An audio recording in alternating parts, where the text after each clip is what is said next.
Essa semana eu sempre gosto de pensar que pregar é um ato de receber uma palavra de Deus e repartir com o povo. Um pregador primeiro recebe algo de Deus e na sequência reparte. Essa semana eu estava fazendo as minhas leituras, né, e eu cheguei em Isaías 58 e eu li aquele texto e aquele capítulo ficou ecoando no meu coração.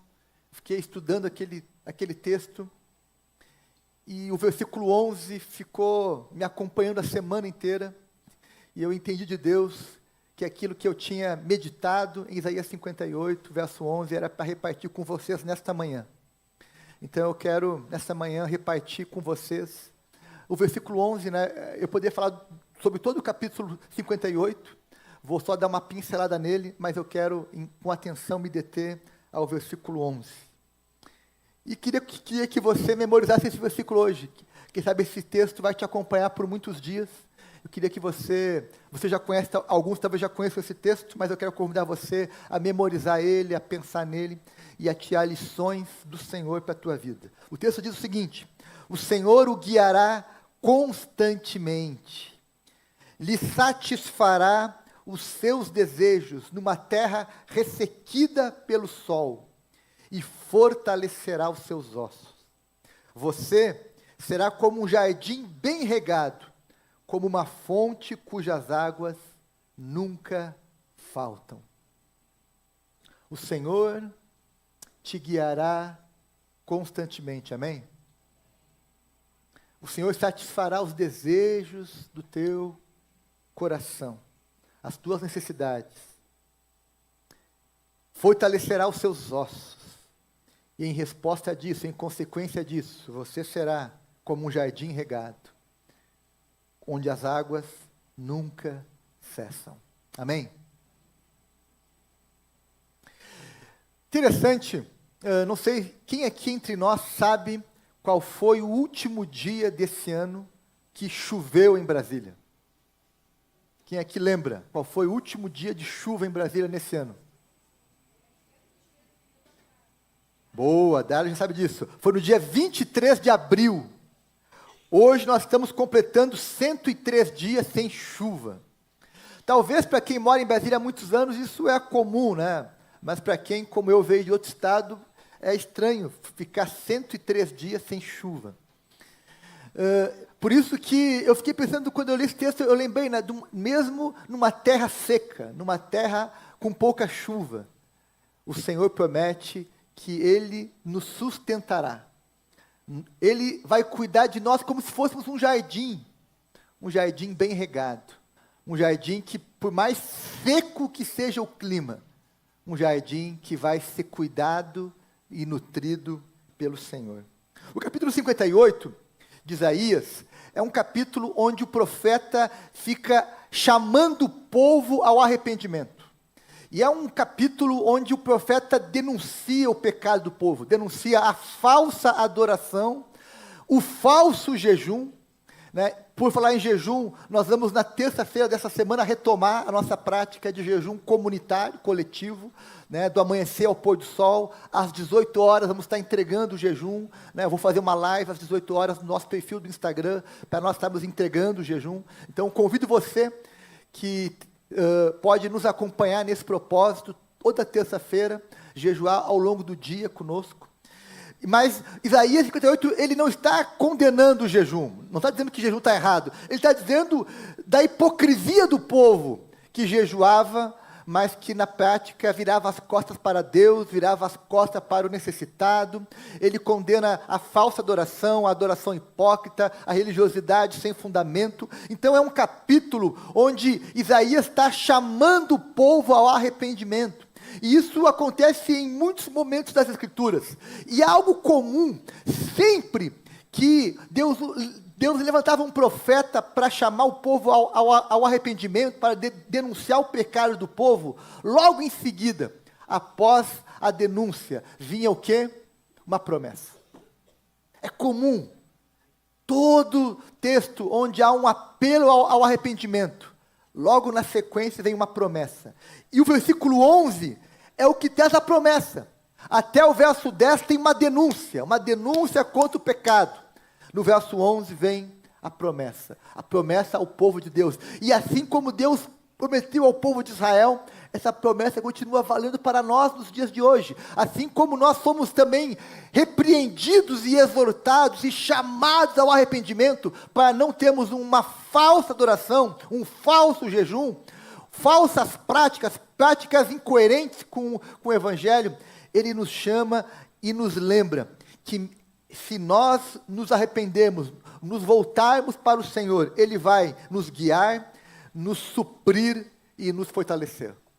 E eu quero nessa manhã rapidamente lembrar dessa promessa e dizer como ela se manifesta na nossa vida. O Senhor começa então o verso 11 dizendo: o Senhor nos guiará. E essa é a primeira promessa de Deus para o seu povo. Deus quer nos guiar. Quem guia vai à frente. Quem guia mostra o caminho, dá uma direção. Não somos nós que guiamos o Senhor, mas é Ele que nos guia. E como que Ele nos guia?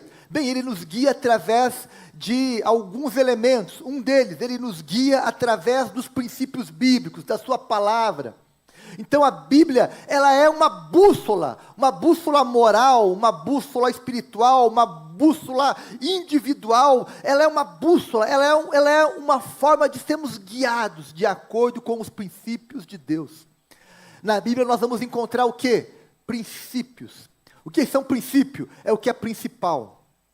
A Bíblia não nos traz os detalhes, nos traz os princípios. E eu aplico esses princípios na minha vida. Eu aplico esses princípios no meu casamento, no meu trabalho, nas minhas relações pessoais, na minha vida devocional, na minha ética, na minha moralidade, enfim, nos meus valores. É um livro que vai estabelecendo princípios para nortear as minhas escolhas, as minhas decisões. Eu preciso da Bíblia para tomar boas decisões. Eu preciso da Bíblia para entender os caminhos de Deus. Eu preciso da Bíblia para ser uma bússola para a minha vida, que vai me orientar, que vai me dirigir, que vai me guiar. Então Deus me guia a partir dos princípios bíblicos. Mas Ele também me guia através do Espírito Santo. Nós temos que entender que o Espírito Santo é uma pessoa que se relaciona conosco. Deixa eu te falar uma coisa. Eu estava num retiro esse fim de semana em Curitiba, e eu fui impactado por uma mensagem que eu ouvi lá, onde o pregador falava sobre uma perspectiva diferente da nossa vida devocional. Muitos de nós, e eu me incluo nisso, sempre associou vida devocional a apenas leitura bíblica e oração. Né, a ser um tempo de estudo bíblico, de reflexão, de leitura, e isso não está errado, isso faz parte, claro que faz, mas esse pregador estava falando o seguinte: olha, a vida devocional ela tem um elemento importante que você precisa aprofundar, que é qual? O relacionamento, o ouvir de Deus. E sabe qual foi a estratégia que o pregador trouxe para nós, para incluir, para enriquecer o nosso devocional? Que você comece a fazer perguntas ao Senhor. Porque o Senhor responde a partir do quê? De perguntas. Então, leia a Bíblia, mas ore, escreva, mas faça perguntas ao Senhor. E depois de fazer perguntas, faça o quê? Fique em silêncio. Pense, deixe Deus falar com você através de uma música, através da leitura, mas fique aguardando uma resposta de Deus. Porque a comunicação com Deus parte disso. Deus costuma fazer o quê? Trazer respostas às nossas perguntas, mas também nos fazer perguntas. E aí entra a segunda parte do exercício. Quando você faz uma pergunta para Deus, muitas vezes Ele vai trazer uma outra pergunta para você, que vai te ajudar a encontrar uma resposta. Então, devocional, ser guiado por Deus, não é apenas um exercício de reflexão, mas também é um exercício de experiência com Deus, de ouvir Deus, de discernir Deus. E como é que Deus fala com a gente? A Bíblia vai dizer lá em Romanos 8,16, que o Espírito testifica no nosso espírito. É uma voz interior. É uma voz que ecoa dentro. E é uma voz que, quando você anda com Jesus, você consegue discernir aquilo que é voz da tua cabeça e aquilo que é voz do Espírito. E você só aprende isso como? Na prática, andando com Jesus. Se você não tem treinado a tua alma, o teu espírito para ouvir a voz do Espírito, você precisa começar a fazer isso. Porque é assim que você vai ouvir aquela resposta de Deus para as questões práticas da vida. Deus, diante dessas duas escolhas, qual que eu devo tomar? Diante dessa situação, como eu devo agir? Deus, por que isso está acontecendo comigo? Então comece a fazer perguntas e confie na voz do Espírito Santo, trazendo respostas. Meus irmãos, eu ouvi isso na quinta-feira. Na sexta-feira de manhã, adivinha o que eu fiz? Meu devocional, eu li a Bíblia e fiz perguntas ao Senhor. Algumas eu ainda não tive resposta, mas já tive resposta de uma. E como foi especial, começar a fazer perguntas. E sabe o que aconteceu também? Adivinha? O Espírito já me fez algumas perguntas também. E aí você começa a pensar, uau, como é que eu vou responder a isso? Qual é a minha resposta a essa pergunta do Espírito? Porque relacionamento com Jesus, meus irmãos, tem que ter perguntas e respostas. Você pergunta, o Espírito responde, o Espírito pergunta e você responde. Amém? Ele vai nos guiar por princípios bíblicos, vai nos guiar através de um relacionamento com o Espírito Santo. O Espírito testemunha, testifica, o Espírito fala conosco, e aqui, meus irmãos, tem que ter fé para crer nisso. Crer que o Espírito está falando comigo, que aquilo que eu estou ouvindo de Deus, aquilo que eu estou escutando no meu coração não é algo da minha carne, não é algo da minha cabeça, mas é o Espírito. Né? E lógico, isso vai ser coerente com o ensino bíblico, vai ter uma série de filtros, né? Mas eu preciso discernir, é o Espírito falando comigo, porque nós cremos que o Espírito Santo fala conosco. Também o Espírito como é que Deus vai nos guiar? Pela palavra, pelo Espírito e também por sinais. A Bíblia vai dizer que Deus é aquele que vai nos dando paz, que vai mostrando, vai usando situações externas, circunstâncias. A Bíblia está cheia de situações que os autores bíblicos entenderam de Deus. Quando Paulo diz, olha, o Espírito me impediu de ir, né, para aquele local. Ok. Por que o Espírito impediu? Porque houve uma circunstância, houve um sinal, houve um movimento, houve alguma coisa. E isso também é uma forma de Deus nos guiar. Por vezes, Deus vai fechar uma porta, diz, olha, você não vai por aqui, porque isso aqui não vai ser bom. E a porta vai se fechar.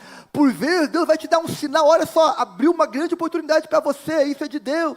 E Deus vai usar as circunstâncias, vai usar sinais, vai usar pessoas, vai usar a natureza, vai usar alguma coisa, para que você entenda. Aquela fala do Rodrigo aqui, né? Olha, brilhou a igreja.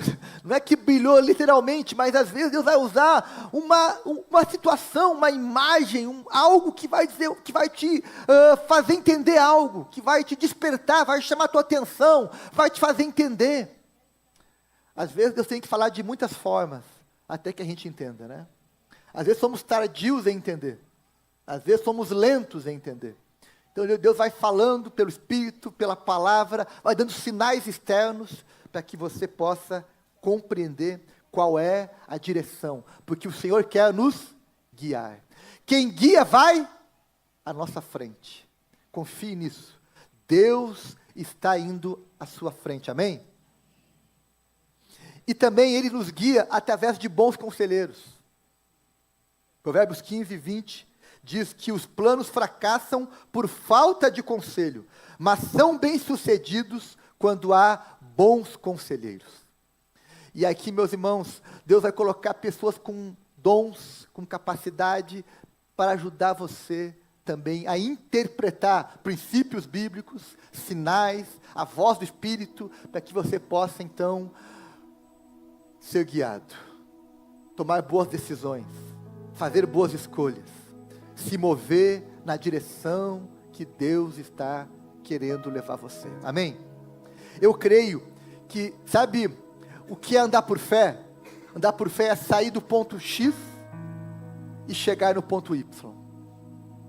É Deus te movendo por princípios, pela voz do Espírito, por conselhos, por sinais, mas Ele quer que você saia daqui e chegue lá. Há um caminho, há uma jornada, e Deus vai à frente, guiando você. Quando você não souber o que fazer, o que você faz? Não faz nada, aguarda até ter certeza. Enquanto Deus não me dá uma direção clara, eu não vou sair por conta própria. Muitas vezes na minha vida, eu quero confessar aqui o meu pecado, eu saí por conta própria, me dei mal, porque eu preciso aprender a guardar a direção do Senhor, que vai à frente. Quem guia, vai à frente, amém? Guarda isso. O Senhor me guiará, ou seja, o Senhor está indo à minha frente, para me mostrar o caminho, para que eu possa chegar onde Ele deseja. A segunda promessa de Deus ao seu povo, é que Ele, além de nos guiar, Ele vai suprir, diz o texto, satisfará os seus desejos numa terra ressequida pelo sol. Que boa figura de Brasília, né? Mesmo numa terra seca, com umidade baixa, com pouca água, com pouca chuva, Deus vai saciar a nossa sede. Deus vai nos suprir. Mesmo no deserto, não vai faltar água, amém? Mesmo no deserto, Deus vai suprir aquilo que você necessita. Satisfará as nossas necessidades. E é interessante, quando eu penso em necessidades, eu me lembro que a ciência vai dizer, né, que o ser humano precisa, para sobreviver, de 4 coisas, 4 elementos. Precisa de ar, precisa de água, de comida e de luz. Bem, a Bíblia diz que Jesus é o fôlego da vida, amém? Ele é a luz do mundo, Ele é o pão da vida, Ele é a água da vida, ou seja, Ele nos dá ar, nos dá luz, nos dá água, nos dá alimento, para que você possa ser alguém suprido das suas necessidades. João capítulo 7, Jesus disse, verso 37 e 38, se alguém tem sede, venha a mim e beba. Quem crer em mim, como diz a Escritura, do seu interior fluirão rios de água viva. Por isso que nós cantamos aquela canção, né? A mulher samaritana dizendo, eu encontrei aquele que eu esperava, aquele que saciou a minha sede. Eu agora tenho água. O Senhor agora é aquele que me supre. Não é só aquele que me guia, mas é aquele que me supre. Sabe, meus irmãos, eu aprendi um princípio de liderança. Quem aqui exerce liderança, seja na sua empresa, seja em algum ambiente, quem lidera tem que suprir os seus liderados. Talvez um dos grandes pesos da liderança é essa. Quem lidera tem que suprir recursos, suprir conteúdo, suprir material, suprir o que precisa para a equipe. Bem, o Senhor disse, eu vou liderar vocês, eu vou guiar vocês, e se eu vou guiar, eu vou prover o que vocês precisam, aleluia. Onde há visão de Deus, há provisão. Se Deus te deu uma visão, Ele vai dar provisão. Se Deus está liderando a tua vida, se Ele está liderando a tua jornada, Ele vai providenciar o que você precisa para cumprir a missão. Quem lidera, supre. Quem lidera, supre. Por isso que nós podemos confiar na liderança e na provisão do Senhor Jesus. E Ele também termina dizendo, a terceira promessa dele para o seu povo é que Ele nos fortalecerá. Diz o texto, o Senhor fortalecerá os seus ossos. O Senhor fortalecerá a sua estrutura, o seu corpo, fortalecerá a sua vida. Sabe, meus irmãos, nós sabemos que todos nós precisamos desenvolver a nossa musculatura. Por isso que você tem que fazer exercício, tem que, enfim, porque os teus músculos precisam se exercitar. Eu me lembro de um amigo meu, que teve Covid, naquela época crítica lá da pandemia, e ele contou que ele ouviu uma palavra de Deus, quando ele estava deitado lá, nos primeiros dias que ele estava muito mal. Ele ouviu um sussurro do Espírito, ele conta, ele diz o seguinte: levante-se dessa cama, a cama não é tua amiga. E meus irmãos, uma pessoa que teve Covid, que teve internado, sabe que você perde muitas forças, você fica muito tempo deitado. E ele disse que ele se levantava daquela cama o máximo que ele podia. Ele dizia para as enfermeiras: eu preciso caminhar. Não, você não pode andar pelo hospital, eu vou andar aqui no quarto. E ele ficava andando no quarto, ele ficava andando. Ele dizia: eu não posso ficar na cama o tempo demais, eu preciso sair da cama, eu preciso me mexer. E ele estava para ser entubado várias vezes. Ele dizia: eu não vou ser entubado, eu não vou ser entubado, eu vou me recuperar. E ele caminhava, e ele fazia força, fazia exercício. Ele lutou para não ser entubado. E ele não foi entubado. Ele se recuperou. Depois ficou muitos dias no hospital, mas se recuperou. E enfim, e vive hoje, está lá, glória a Deus pela vida dele. Mas ele disse: eu ouvi esse sussurro, eu não posso ficar na cama o tempo todo, eu preciso, a cama não é minha amiga. Sabe, meus irmãos, essa é uma figura que me lembra disso que eu quero dizer para você. Nós precisamos desenvolver musculatura física, sim, para ficarmos em pé. O que nos mantém em pé, né, é a nossa musculatura.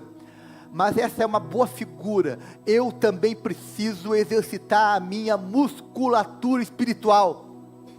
Deus quer me desenvolver uma musculatura espiritual. Deus quer me fazer forte espiritualmente. Deus quer me fazer alguém que tenha resistência, que tenha vigor, que tenha possibilidade de me manter firme na missão que Deus me confiou.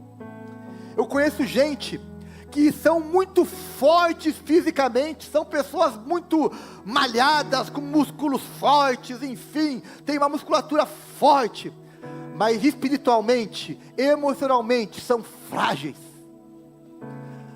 Qualquer coisa é capaz de derrubá-los. O corpo é forte, mas a alma é frágil.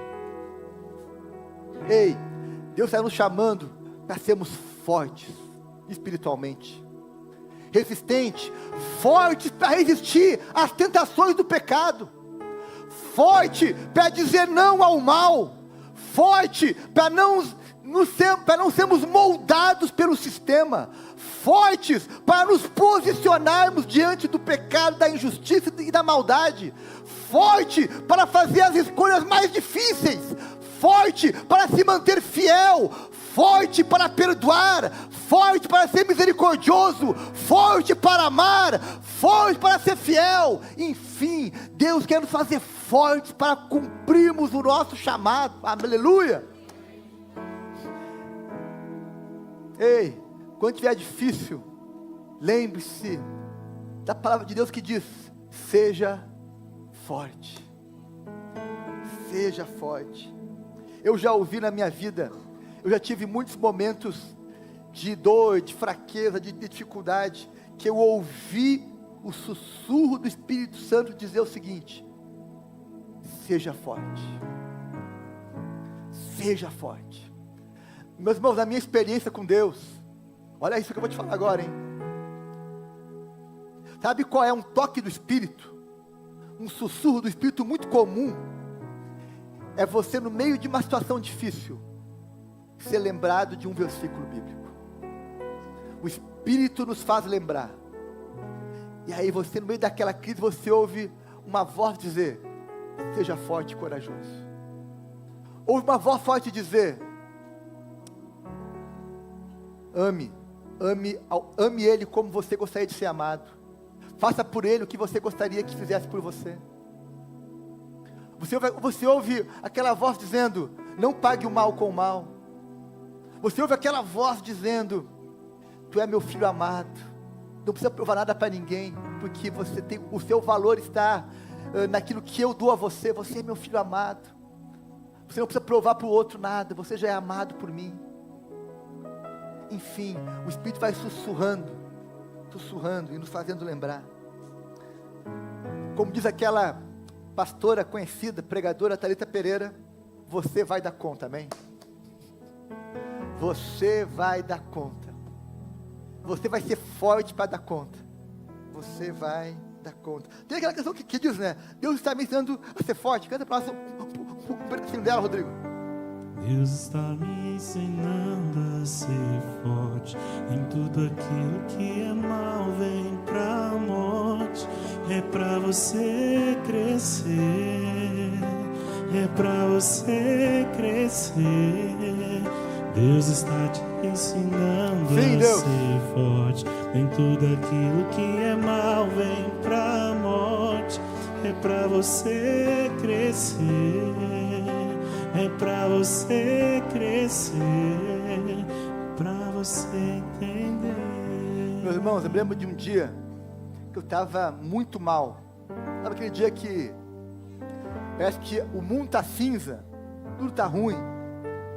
Estava lá no meio de umas dificuldades lá em Porto Alegre, e um amigo meu, usado pelo Espírito Santo, me mandou um zap, dizendo o seguinte, me lembro até hoje: meu amigo, lembrei de você hoje, e quero que você se lembre de Provérbios 24:10, que diz: se te mostra fraco no dia da angústia, a tua força é pequena.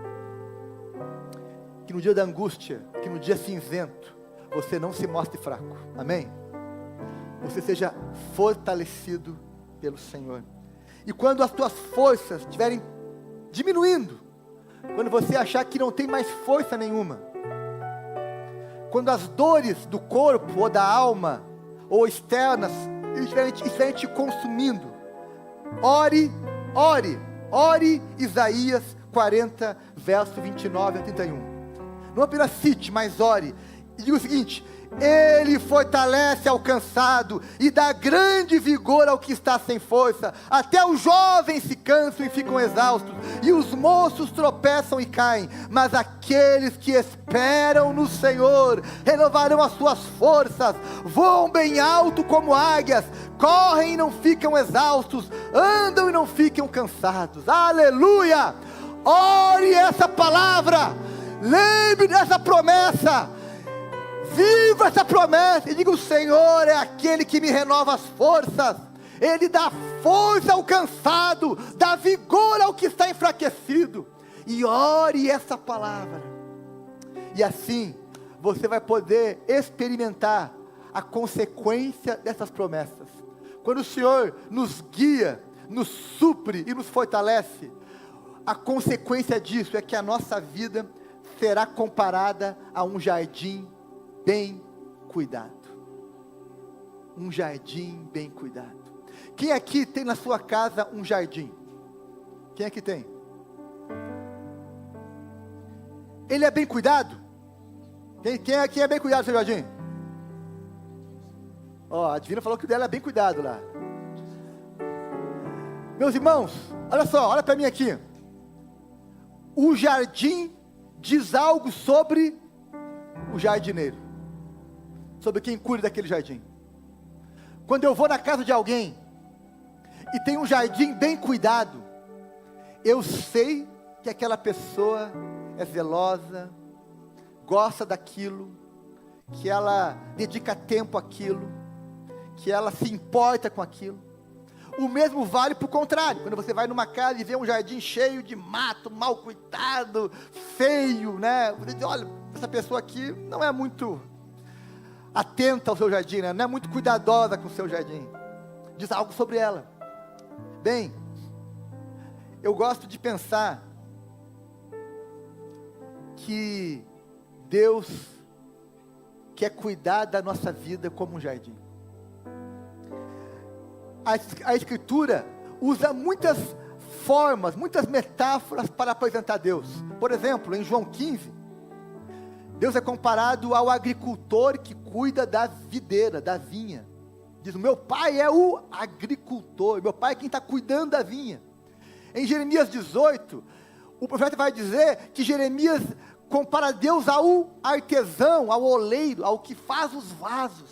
E aqui, Isaías 58, Isaías está dizendo que Deus é o jardineiro, que vai cuidar da nossa vida, como se fosse um jardim bem regado.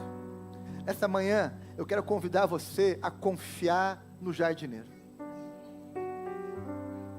Confia. Vai ter dias que o jardineiro vai ter que fazer uma poda no jardim, tem que cortar ali alguns galhos secos. Vai ter dias que o jardineiro vai ter que tirar ali algum inso, alguma erva daninha, vai tirar, vai fazer uma limpeza naquele jardim. Vai ter dias que o jardineiro vai botar muita água naquele jardim. Vai ter dias que ele vai nutrir com outras coisas, porque ele quer que no final de tudo, o jardim floresça.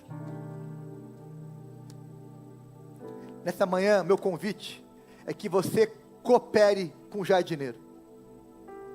Colabore com o jardineiro, para que ele cuide bem do seu jardim. E que você possa ter um jardim florido, amém?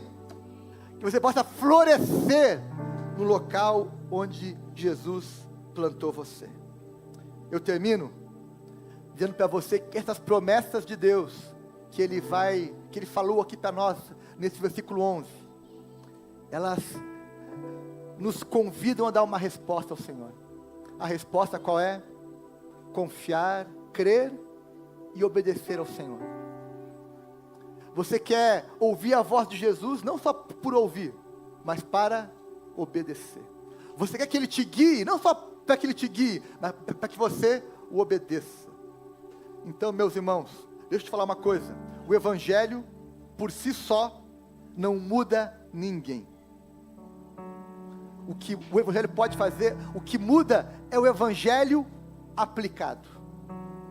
Quando você aplica o Evangelho, aí sim, ele muda a tua vida, muda a tua realidade, muda a tua história. Minha oração nessa manhã é que você possa se lembrar de Tiago capítulo 1, verso 22. Sejam praticantes da palavra e não apenas ouvintes, enganando-se a si mesmo. Amém?